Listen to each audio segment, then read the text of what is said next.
पीतल का बैल इंसानी तारीख की बदतरीन सजा दिए जाने वाले या तशद्दुद किए जाने वाले आले के तौर पर जाना जाता है, जिसके अंदर इंसानों को बेदर्दी से भूनकर कत्ल किया जाता था।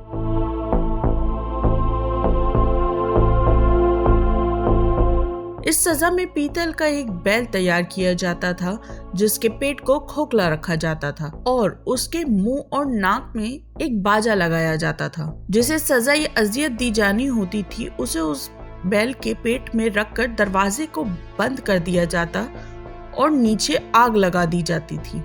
जब बैल का पेट गर्म होता था तो शिकार की चीखें बैल की नाक और मुंह से लगे बाजे की आवाज में सुनाई देती थी।